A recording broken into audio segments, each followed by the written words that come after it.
Hey everybody, welcome to the Frontier Preppers channel. My name is Billy, and today we're going to be talking about issues when you bug in. But before we jump into today's topic, please check our content, see if you like it. If you do like it, subscribe, give a thumbs up to the videos, share our videos so the channel can grow, and most importantly, hit that notification bell. Without further ado, let's jump into today's topic. All right, everybody, you know that I have said in the past that I will not bug out. It is not feasible for me to bug out. Meaning that it leaves me one option. I have to bug in, stay in my property. I want to be honest with y'all. I'm not going to be hiding there are issues with bugging in. There are issues with staying in one location and you know, folks may not want to admit this, but you have to understand the bad side of things as well, because otherwise, then what are we doing? I mean, we just ignoring things, right? So put it this way: once you stay home and everybody around you is hungry, and they see you that you're not losing weight or anything like that, and you probably have heard this a million times, so this is nothing new. You're gonna become a target.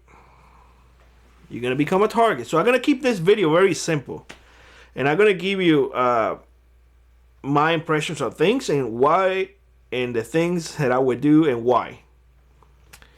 So if something does happen, catastrophic, that oh God, everything hit the roof. It really did. Bam. No electricity. First one.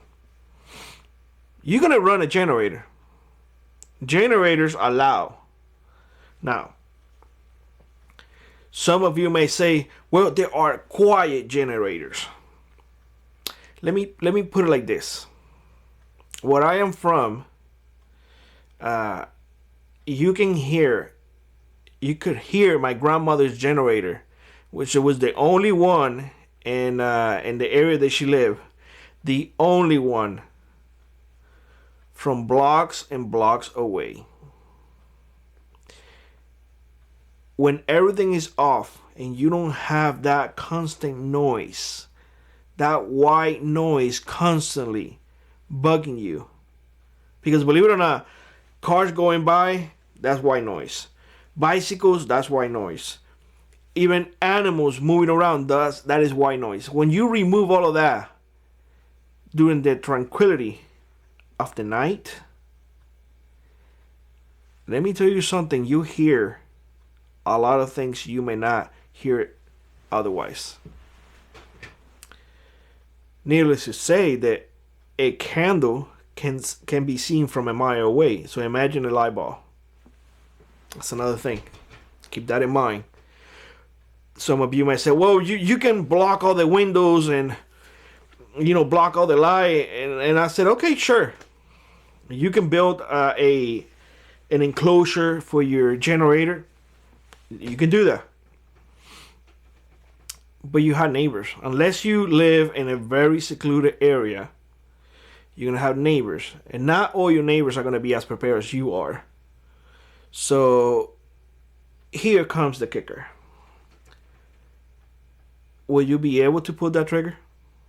Because you're going to have to defend yourself and your loved ones. Because the first they're going to come and knock and ask for stuff. If you don't give it, they're going to come after and take it. Or try to rob you. Because that is what happens. That is what happens. When I was in Cuba, I have a champion pigeon. Those flying pigeons. It was a champion. I refused to sell it. And you know what happened? They went in the middle of the night and they stole it. You know who it was? Me neither. So don't think that won't happen to you. Don't think that if you do booby traps here and there, that will not happen to you. We had 2 dogs. You know what the dogs did? Nothing. They were sleeping. They will pass out because they spend all day running around and they're tired too. So they will pass out. Don't live with the illusion that it cannot happen to you. It most definitely can happen to you. So bear that in mind. Your stress level is going to go from here to here. Bear that in mind as well. If you are alone and you're trying to defend your castle alone, I don't know how feasible that will be, to tell you the truth. I can be up 24/7. I just can't. I will crash.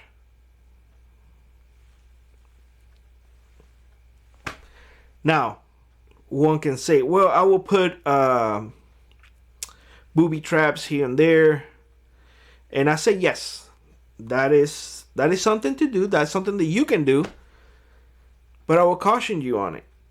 I will caution you on it because after a week or 2 of you being sleep deprived, you will be probably the one tripping those booby traps. And then those booby traps that you set up for somebody else, you're the one who's going to be, yeah. You see what I'm saying? Nothing is a perfect situation, y'all. I choose bugging in because it's the less evil of the 2 of them.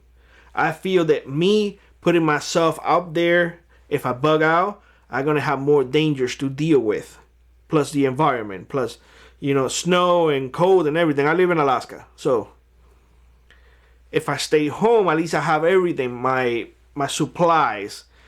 But I have to deal with the other aspect of it, that I'm going to have to defend it to the last person. So take what I'm saying and put it on the scale and say, can I do this or can I do this? Can I do this or can I do this? Because it's completely up to you which way you want to go. I'm just here to tell you what I'm doing. And I'm here to tell you that not everything is as people make it to see or to be. They give you the, how can I put this, y'all? They give you the good scenarios. They don't give you the truth. That's the flat out truth on it. They don't give you the truth.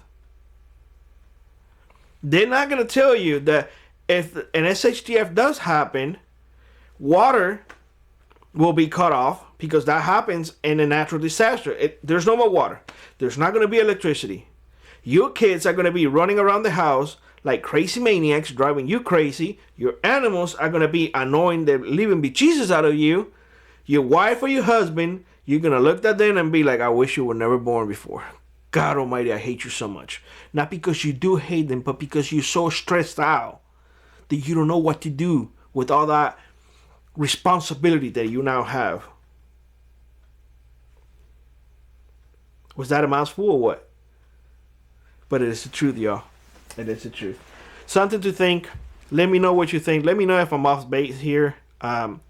More than none, what I do at home is, I try to live with little power as possible. We try to live, we don't have running water per se. We do have a holding tank, but we don't have, city water or anything like that. So in that aspect, we either get the water or we become the stinky family. And the food, the same thing. We have our provisions and we do replace it. We are planning for a big garden, but we don't have it yet. But you have to think about all those things as well. How do you replace your supplies? Because if you take and take and take and don't put back, you're going to run out. And let me tell you something. Not everybody knows how to process an animal. Not everybody knows how to take care of meat unless it's old-fashioned canning or put it in the fridge? Do you know how to salt meat? Do you know how to dry meat? Do you know how to do all those things? And how can you can if you don't have a way to lit that fire? Or you don't have propane? You see, there is a lot of things that we all have to consider. It's not just the fantasy of, I'm just going to stay home and write things out. Yeah. And it's a lot more complicated than that, y'all. I don't want to scare anybody, but I just want to be truthful with y'all. We chose to stay home. We chose to bug in because we have all those things in place. Because if the power goes out, I have a wood stove, I have a propane heater that I can depend on it. And quite frankly, if it comes to storing food, all I have to do is put it outside because I live inside a big refrigerator. So, something to think. Let me know what you think. Like always, rock on, and I will see you on the next one. Bye-bye, everybody.